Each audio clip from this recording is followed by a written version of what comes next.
Hello, everyone, and welcome to another Chalice chat. We are here back in the second layer of ailing Loran, and I wanted to. I figured out. I was saying in the last episode, I didn't know where my weapons are. They're in my inventory. They're right here, and these are some details, so you can see kind of what's going on with my weapons. This is the saw cleaver, and you can. I was mentioning some iffy decisions last time. I prioritized fire damage is what I did. So if you look way down where the little flame is in that box there, you can see it's got a regular attack of 153. It's getting plus 126 thanks to all those gem effects. But if you look way on the top line, it's also got a plus 7 on its physical attack. There were other gems that could have boosted that physical attack at the expense of the fire attack. And I had no idea what was the more effective thing to do in terms of playing the game. Oh, and we're in another one of these rooms where I try to test for secret doors everywhere. That sounded like slime. Yeah, looks like we've got an ooze down there. But helpfully, in between recording sessions... Aha! Whoa, I thought it was dead. It was not dead. Yikes. Okay. Alright, now it's dead.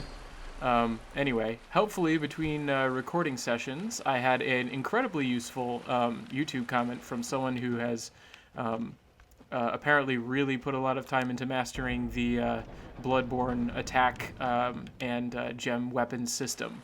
Learned a whole bunch of useful information. You can read the comment for yourself. It was made by Gerzester. I'm not sure if that's the correct way to pronounce their name, but... I will put it on the screen, so the spelling will be right anyway. Thank you for the comment. And anyway, they verified that fire damage is a really good way to go with, not with my specific case. Because what happens is apparently enemies have multiple defenses, and and when you attack them. Well, I wasn't paying attention to which weapon was best here, so let's get a comparison of these three together. Looks like that's a little bit better, as expected against the beast.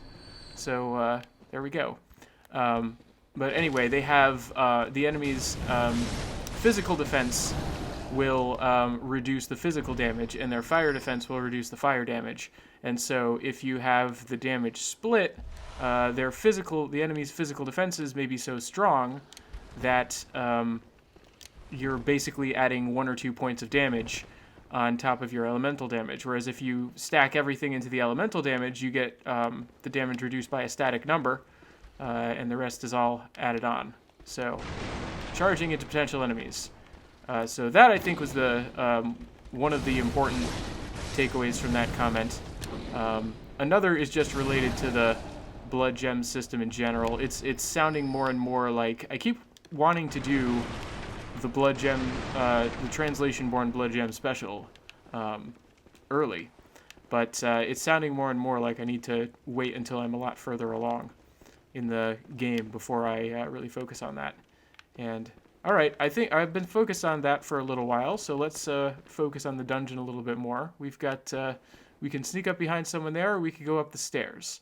So I'm going to see if I can pull out my shiny coins again. And I'm going to put a little coin here by the staircase. That jittering log was a little bit freaky, but that's okay.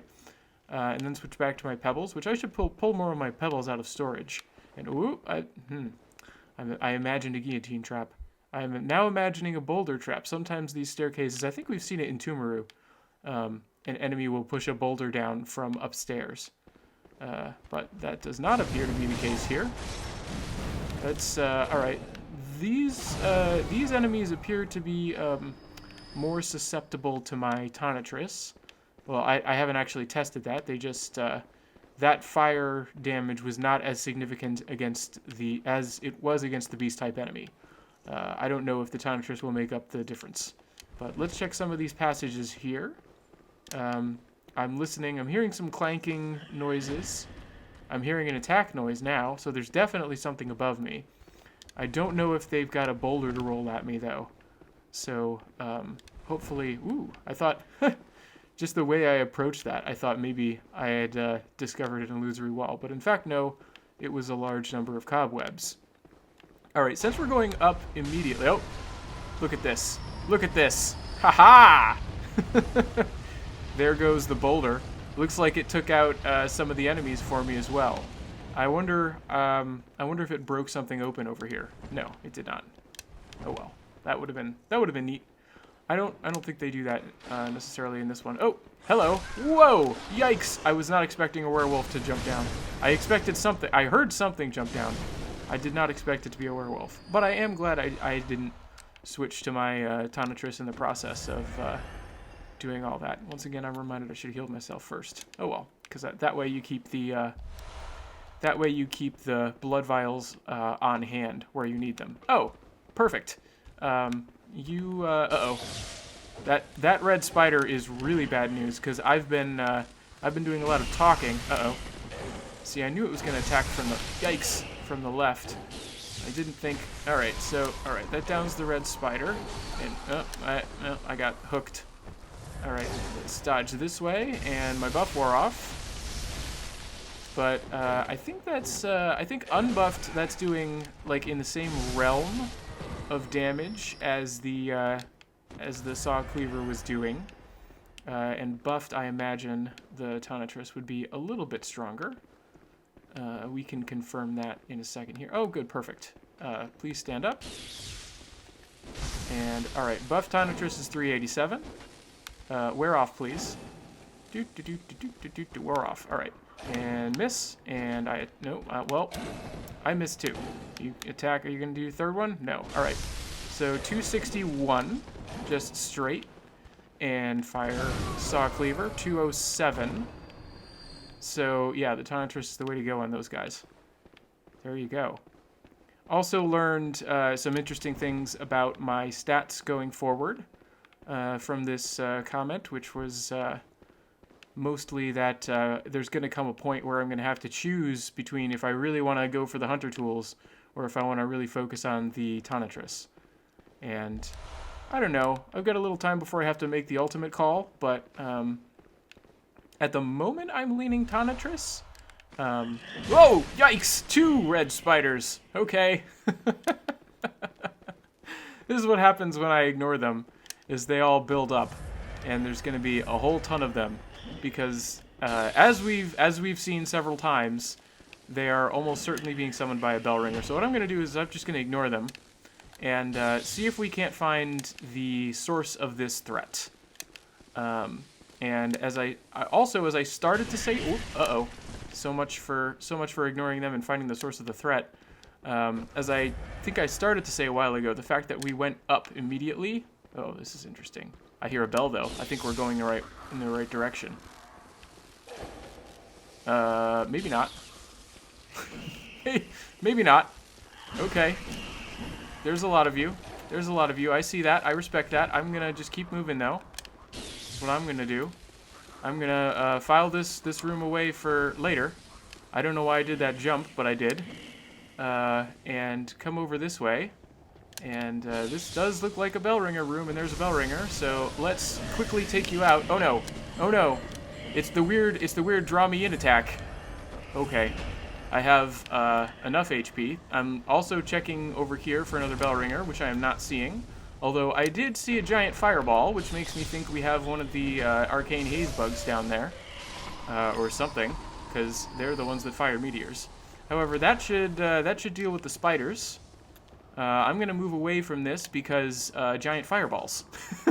It's a good reason not to stand around. Okay, we got some oil for our fire stuff. And I'm actually not going to pick up too much here because I wanted to go back and come back into this room. Uh-oh, hello.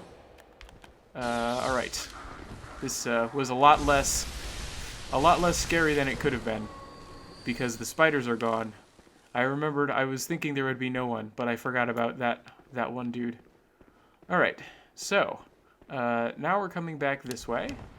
And let's do my typical... this is all probably nothing. Yep, okay. And we'll just, yeah, just check back here. Why not? Gotta check. You gotta check. Gotta roll against them all. Every last wall. Yep, and it's nothing. I don't know. I came back here for nothing. But hey, now we can cross it off the list. And, yeah, I wonder if this connects to the staircase that went up where I dropped that shining coin. Was the conclusion to a thought that I think I started like 4 times and never actually got to make. Which actually that way right there would be my guess is going to lead to the back to the staircase. But we will find that out in a moment. I am also suspicious that this is the room with the lever that we need to pull to open the bus door. All right. And I'm also realizing now that I showed my weapon stats without showing my personal stats to show what happened in between episodes in the Hunter's Dream, so I might as well show those now. You'll probably be seeing them again soon. The decision point for Tanatrus or Hunter Tools is when my Arcane or my Vitality both get to 50. And at that point, it's decision time. And I forgot about the flaming meteors. It was not in fact the meteor that I thought it was, though. Getting a glimpse off to the side, it appears to be a magic user with a staff who is throwing fireballs at me, as opposed to a giant bug creature thing. I think I want to rush that thing while its protectors are on the other side of the room.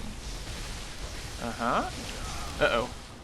Okay, I was not expecting that to knock me for the loop that it did. I was expecting them to catch up about then, though, so hit and run. That could have been so much worse. That could have been so much worse. Okay, but we're doing good.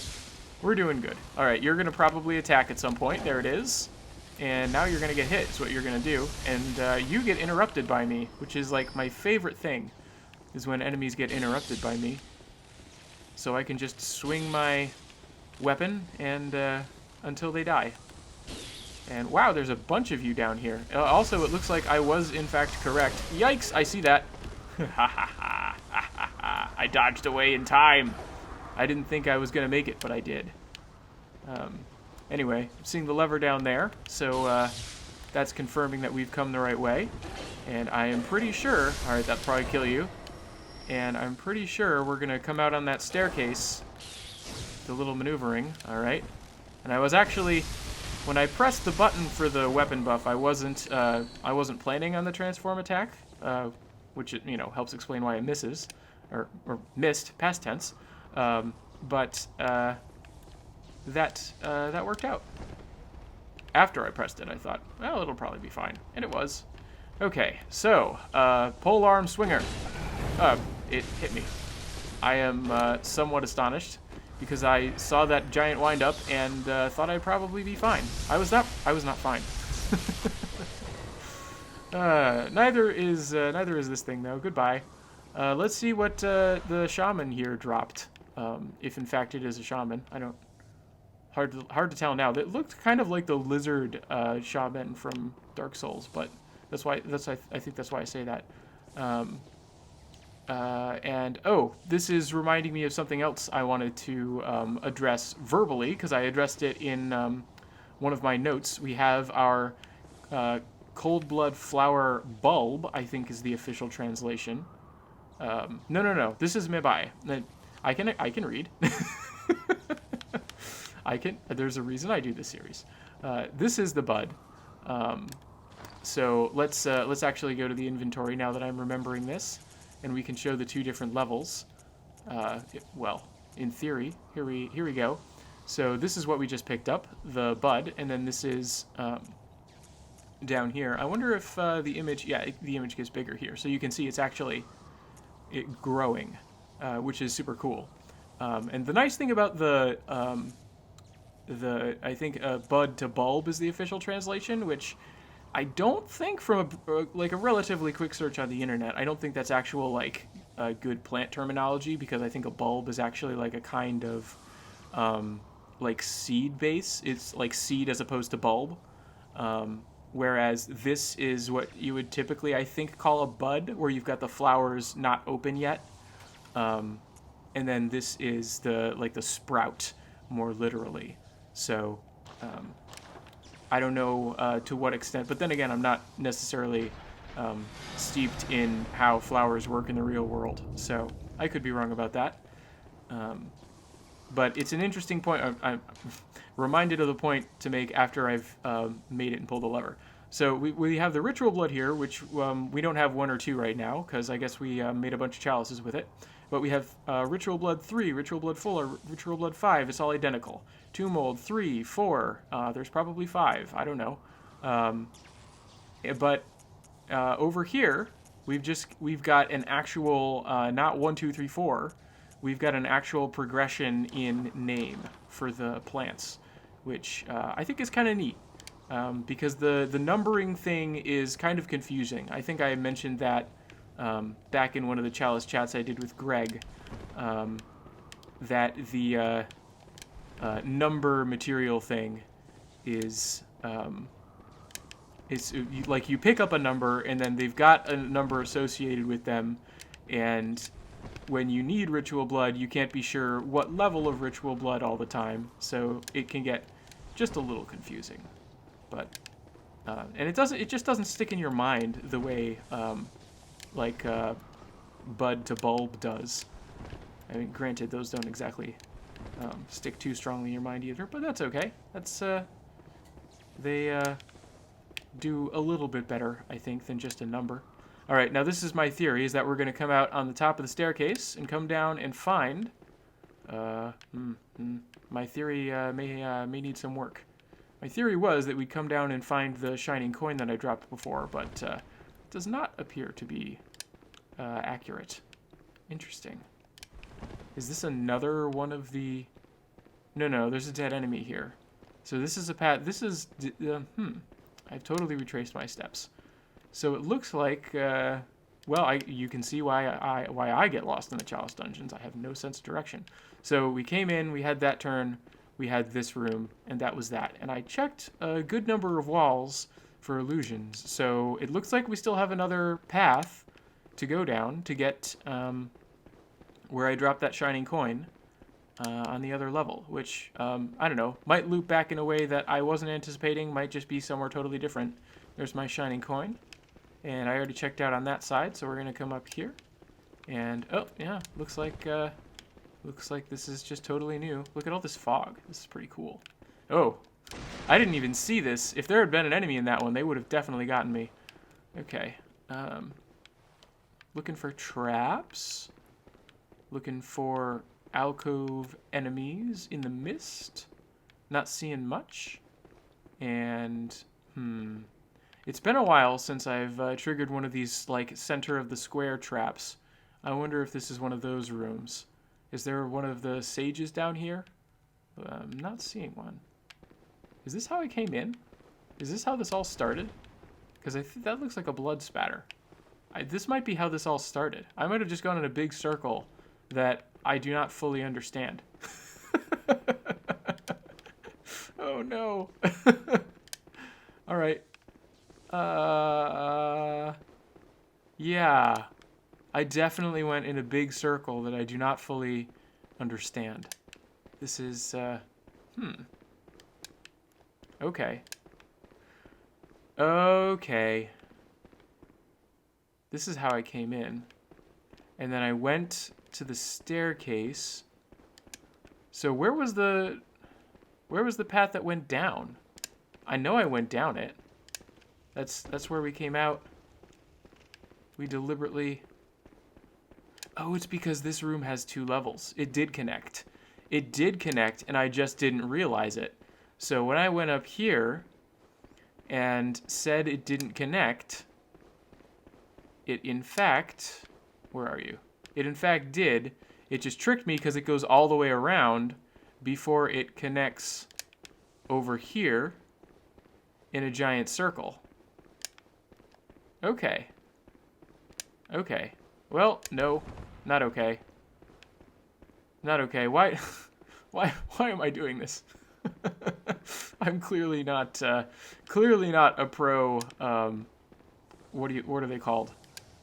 There's a really cool term for the people who like went through every single one of these procedurally generated, not even procedurally generated, these like mass number of areas for the Chalice dungeon. Tomb prospectors. Yeah, you can tell I am not a pro tomb prospector. I just get so completely lost, even in the preset dungeons. This has been an adventure. I don't know. Part of me is tempted to cut it because it's kind of a waste of time, but another part of me just thinks it's really funny. So I think I'll leave it in. Anyway, that appears to have been the main section here. So I'm going to go check for a side path before the actual boss.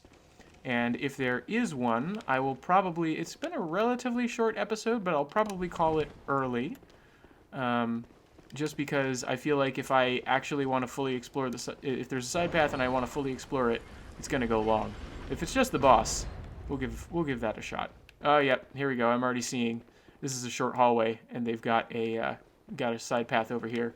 So I'm gonna go get my blood echoes down to a somewhat less scary level back in the dream, repair my equipment, all that, and I will see you in the next Chalice chat.